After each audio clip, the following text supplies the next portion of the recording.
오늘 우리 주시는 말씀 사도행전 3장 11절부터 18절까지 말씀입니다.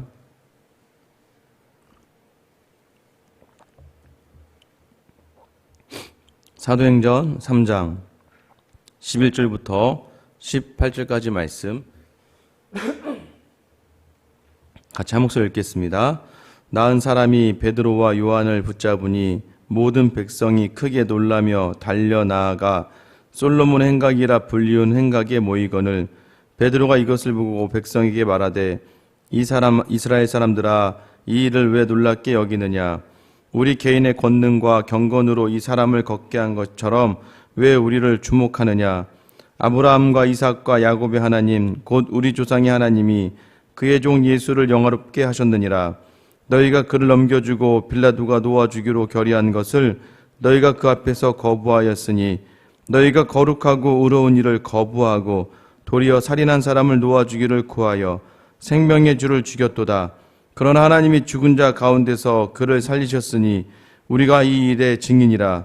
그 이름을 믿음으로 그 이름이 너희가 보고하는 이 사람을 성하게 하였나니 예수로 말미암아 난 믿음이 너희 모든 사람 앞에서 이같이 완전히 낫게 하였느니라.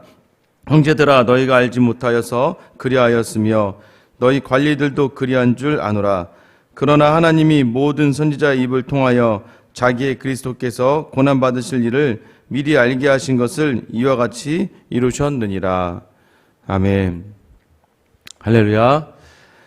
우리가 어떤 기적을 경험하게 될 때가 있습니다. 또 아니면 특별한 일들을 경험하게 될 때. 그런데 이제 그것을 그냥 봐도 어떤 사건을 보다가도 어떻게 저런 일들이 일어날 수 있어? 라고 하면서 놀라는 정도에서 멈추는 것이 있지만 때로는 이것을 굉장히 밀접하게 내 삶에서 이야기할 때가 있습니다. 왜 그러냐면 그것이 나와 관계가 되어 있을 때는 주변 누군가에게 계속해서 이야기를 할 수밖에 없어요. 왜냐하면 그 특별한 일이 나랑 상관없는 일이 아니었다라는 것입니다. 그래서 그것에 대해서 자꾸 주변 사람들에게 이게 뭐 좋은 일이나 특별한 일이라면 자꾸 주변 사람들에게 이야기를 할 수밖에 없습니다. 이것이 바로 이제 증인이죠. 무언가를 경험하고 누군가를 만났는데 특별히 그것이 나와 상관없지 않다는 것을 알게 되었을 때 우리는 그것을 여기저기 자연스럽게 많이 이야기하게 됩니다. 이제 증인이 되어져 가는 것이죠. 하나님도 하나님의 사람들과의 일을 그 사람과 아무런 상관없이 어떤 기적과 이적과 특별한 일을 행하시는 것이 아니라 그 하나님이 택하신 그 사람과 관련되게 기적과 이적과 특별한 일들을 행하시다 보니까 그 하나님을 믿는 사람들이 그 하나님을 증거하지 않을 수 없는 증인으로 서게 되는 것이죠. 오늘 이 하나님을 만난 이 예수 그리스도의 능력으로 회복을 받은 또 그 사람이 바로 그 일의 시작을 알리게 됩니다. 11절에 보면 나은 사람이 어제 우리가 보았던 안진뱅이죠. 성전 미문에 앉아 있다가 단 한 번도 성전에 들어가지 못했던 40년의 인생을 그렇게 비참하고 수모로 살아갔던 그 안진뱅이가 예수 그리스도의 이름으로 일어나 걷게 되고 이제는 성전 안에 들어가 걷고 뛰며 하나님을 찬양하게 되었습니다. 지금 이 안진뱅이는 자신과 관련되어서 이 모든 일들이 일어나는 것을 알게 되죠. 그러자 그가 했던 행동이 무엇입니까? 베드로와 요한을 붙잡으니라고 되어 있습니다. 이게 뒤에서 탁 와락 껴안는 듯한 그러한 거예요. 그러니까 등에 기대다라는 표현인데 등에 이렇게 안겨져 있는 듯한. 이제는 이 안진뱅이가 알게 되는 것이죠. 내가 붙잡아야 될 것이 무엇인지를 온전히 알았다라고 생각하는 것이죠. 그래서 베드로와 요한을 붙잡게 됩니다. 우리의 신앙생활은 누구를 붙잡느냐로부터 시작되는 거예요. 여러분 그걸 아셔야 돼요. 어떤 것을 붙들고 살아가야 되는가. 그 전에 그 안진뱅이를 붙들었던 손들은 누구였습니까? 그로 하여금 먹게 해주었던, 그로 하여금 살게 해주었던, 자기를 들어다가 성전 미문 앞에 앉혀주었던 그 사람들의 손을 의지할 수밖에 없었습니다. 근데 지금 이제는 이 안진뱅이는 이제 낫게 되면서 이제는 더 이상 그 사람들의 손이 아니라 베드로와 요한을 붙잡게 되었다는 것을 이야기하는 거예요. 이제는 무엇을 붙들고 살아가야 될지에 대한 명확한 목적이, 이유가 생겨난 것입니다. 그리고 그가 그렇게 붙잡자마자 모든 백성들이 크게 놀라며 물려들었다고 이야기해요. 어디에요? 솔로몬 행각입니다. 솔로몬 행각에 딱 모여든 수많은 사람들을 바라보던 이 베드로가 어떤 말을 합니까? 12절 말씀이죠. 베드로가 이것을 보고 백성에게 말하되 이스라엘 사람들아, 이 일을 왜 놀랍게 여기느냐? 우리 개인의 권능과 경건으로 이 사람을 걷게 한 것처럼 왜 우리를 주목하느냐?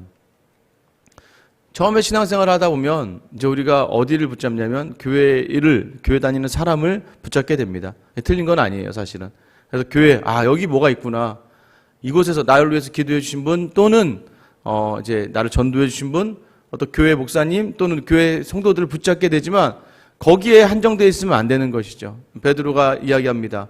내가 권능과 경건의 능력이 있어서가 아니라 바로 내 능력이 그리스도 예수다라는 것을 이야기하기 위하여 왜 우리에게 주목하느냐라고 이야기하는 것이죠.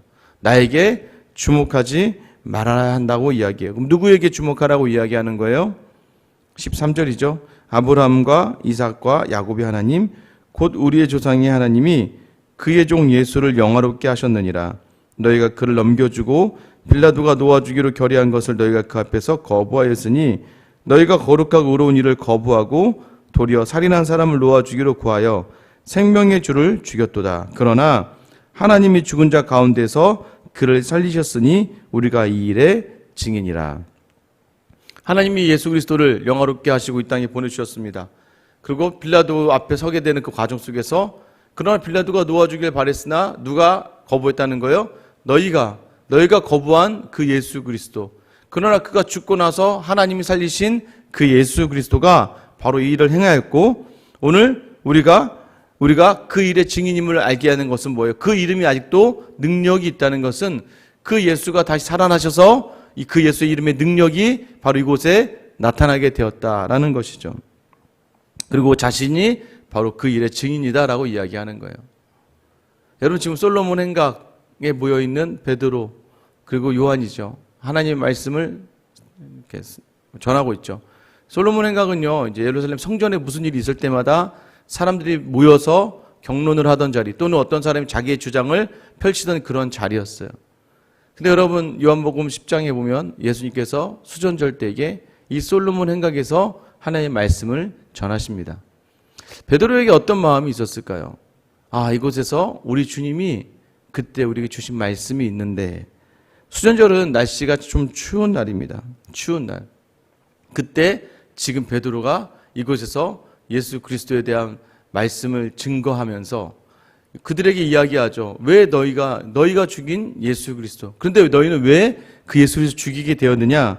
17절에 보면 형제들아 너희가 알지 못하여서 그리하였으니 너희 관리들도 그리한 줄 아노라. 그 예수님을 왜 죽이게 되었느냐?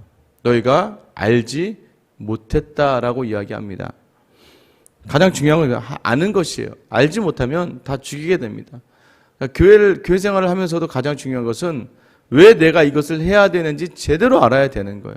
그냥 분위기에 휩쓸려서 따라가서 사실 개인적으로 저는 그냥 막무가내로 막 일을 시키고 하는 것에 대해서 그렇게 찬성하는 편은 아닙니다. 그리고 한번 시키게 되면 교회 일이다 보니까 그분이 안 하신다고 해도 뭐라고 할 마음도 없습니다. 왜냐하면 그리스도 예수의 이름의 능력이 그 안에 있다 보면 온전히 알게 되면 그 일을 왜 해야 되는지를 알게 되고 그 일이 왜 필요한지를 알게 되는 거거든요. 여러분들 우리가 알아야 될 것은 예수 그리스도의 무지가 예수님을 죽이는 거예요. 그럼 반대로 얘기해 보세요. 예수님을 위해 일을 하는데 그 예수님을 제대로 알지 못하고 그 예수님 내게 원하시는 것을 제대로 알지 못하며 일을 하는 것은 누군가 특별히 하나님의 성도들 그러나 더 나아가서는 예수님을 죽이는 일에 다시 또 그 일에 서 있게 된다는 것을 알아야 된다는 거예요. 그래서 알고 해야 됩니다. 그냥 분위기, 내 욕심대로 일을 했다가 항상 그르치게 될 수밖에 없다는 것을 기억하시면서 왜요? 그렇게 되면 자꾸 사람에게 주목합니다. 베드로와 요한이 이야기한 것처럼 만약에 제대로 예수 그리스도를 알지 못하고 예수님이 내게 원하시는 일을 알지 못하면 자꾸 사람에게 집중하게 되고 사람을 주목하게 되고 다른 사람의 주목을 받고 싶어하고 다른 사람에게 집중이 되고 싶어하는 그러한 욕심이 우리 안에 싹 트기 때문이에요. 그러다 보면 어떻게 돼요? 그러다 보면 바로 예수 그리스도를 죽이게 되는 것이죠. 자꾸 제가 우리 후배들을 만나면 이야기하는데, 신학을 공부하는 가장 큰 이유는 예수 그리스도를, 하나님을 더 알기 위해서이죠. 하나님을 더 왜 알아야 될까? 더 알아야 그 깊으신 하나님의 온전한 은혜를 더 이야기할 수 있기 때문입니다. 그런데 신학을 공부하다 보면 차가워집니다. 굉장히 가슴이 차가워지죠. 신학을 공부하니까. 그러다 보면 정작 중요한 것을 놓치게 되는 거예요. 무엇입니까? 영혼에 대한 하나님이 가장 원하시는 자리를 놓치게 되는 거예요. 처음에 시작이 왜 시작했는지, 야, 이 말씀이 능력이 있구나, 이 말씀이 사람을 변화시키는구나, 이 말씀이 인생을 변화시키고 삶을 변화시키는구나 라는 것을 깨달았고, 또 그 하나님의 사랑을 온전히 누렸는데, 신학을 하나하나 공부하다 보니까 공부하는 그 깊이가 점점 가슴을 차갑게 해버리고 맙니다. 정작 중요한 자기가 맡겨진 영혼들을 돌아보는 것들에 대해선 소홀하게 될 수밖에 없게 되는 것을 보게 되죠. 정작 중요한 건 무엇입니까? 왜 내가 이것을 하고 있는가? 왜 내가 공부를 해야 되고, 왜 내가 일을 해야 되고, 왜 내가 봉사를 해야 되고, 왜 내가 헌신을 하고 있는가? 이것을 온전히 알아야 돼요. 왜 하는 겁니까? 우리 주님 때문이죠. 예수 그리스도께서 받은 그 은혜 때문이에요. 이전에 예수님께서 이 솔로몬 행각의 수전절에 섰을 때, 그때 추운 겨울이었습니다. 예수님이 그때 하신 말씀이 어떤 말씀이냐면 요한복음 10장 27절부터 30절 말씀이에요. 내 양은 내 음성을 들으며 나는 그들을 알며 그들은 나를 따르느니라. 내가 그들에게 영생을 주노니 영원히 멸망하지 아니할 것이요 또 그들을 내 손에서 빼앗을 자가 없느니라. 그들을 주신 내 아버지는 만물보다 크심에 아무도 아버지 손에서 빼앗을 수 없느니라. 나와 아버지는 하나이니라 하신대. 내 양은 내 음성을 듣고 안다는 거예요. 나도 그들을 안다. 결국 베드로가 그때 하신 말씀을 수전절에 하셨던 말씀을 이 솔로몬 행각에서 깨닫게 되시고, 또 그 아버지 손에서 그 절대 빼앗을 수 없는 우리라는 것을 알고, 그렇게 우리를 하나님과 연결하기 위하여 이 땅에 오신 예수 그리스도라는 것을 알고, 이제는 그 자리에 다시 서서 그 많은 사람들에게 그 능력의 그리스도 예수를 전하는 그 베드로의 삶이 바로 진정한 증인의 삶이 되는 것이죠. 안진뱅이가 40년을 절망에 살다가 걷게 된 것, 또 어쩌면 그것은 습관적으로, 형식적으로, 또한 여러 가지 이유에서 이제 어쩔 수 없이 드렸던 그들의 예배 가운데 새로움을 불어넣는 그런 시각의 차이를 주게 되죠. 무엇입니까? 예배는 그렇게 드리는 것이 아니야. 예배는 경건하게 시간을 딱딱 맞춰서 나와서 드리는 것, 물론 그것도 예배지만 진짜 예배는 이렇게 자신에게 다가오신 예수 그리스도의 감격과 감동 안에서 뛰고 찬양하며 무엇으로요? 자기의 삶으로, 자기의 일상으로 예배드리는 것이다 라고 지금 베드로가 이야기하는 것, 그 예배를 위해서 그리스도 예수의 이름을 온전히 경험하고 그 이름의 증인으로 살기를 바라며 이 말을 하고 있는 것입니다. 18절 말씀이죠. 그러나 하나님이 모든 선지자의 입을 통하여 자기의 그리스도께서 고난받으실 일을 미리 알게 하신 것을 이와 같이 이루셨느니라. 결국 하나님은 이 모든 것들을 이미 말씀하셨고 그 말씀하신 대로 미리 알게 하신 것을 반드시 이루신다라는 것입니다. 오늘도 여전히 안진뱅이처럼 성전 미문 앞에 있는 것처럼 교회는 나오지만 감격도 없고 감동도 없고 하나님을 향하여 뛰지도 못하고 하나님을 향하여 말하지도 못하는, 베드로와 요한의 그 자리까지도 나아가지 못하고 안진뱅이의 자리까지도 나아가지 못하는 우리의 모습을 돌아보면서, 여러분, 우리가 예수님을 만난 건 정말 놀라운 증인의 삶을 살라고 주신 특별한 은혜입니다. 하나님은 우리에게 그 증인의 삶을 여전히 요구하세요. 그 증인의 삶을 살기 위해서 어떻게 해야 되겠습니까? 여전히 내 삶이 모든 자리가 이렇게 하나님을 향하여 온전하게 집중하고 있는가? 하나님을 알기 위하여 노력하는 삶을 살고 있는가? 외형적인 것들만 자꾸 치중하다가 무너져 버리는 신앙의 형태가 아니라 내 내용의 모습을, 내 성품의 모습을, 내 삶의 모습을 하나님께 온전히 드리실 수 있는 그 결단의 모습이 필요하다는 것입니다. 사람들에게 집중하는 신앙 처음에는 가능합니다. 그러나 그 다음에는 사람에게 집중하면 안 되는 거예요. 더 나아가서 나중에 그 그리스도 예수에게 집중하며 오늘은 나의 삶을 예배로 드릴 수 있는 여러분이 되어야 됩니다. 특별히 또 오늘 하루 우리에게 허락하신 이유가 무엇이에요? 하나님의 증인의 삶을 살아내라. 내가 한 것이 다 내가 한 것이 아니요 오직 예수 그리스도께서 아니시면 아무것도 아닌 우리의 존재를 다시 한번 돌아보시며 여러분의 삶의 자리에서 오늘 그 이름으로 말미암아 그 능력을 경험하며 그 이름을 증거하고 증인으로 설 수 있는 귀한 은혜가 될 수, 은혜 하루를 보낼 수 있기를 예수님의 이름으로 축원합니다.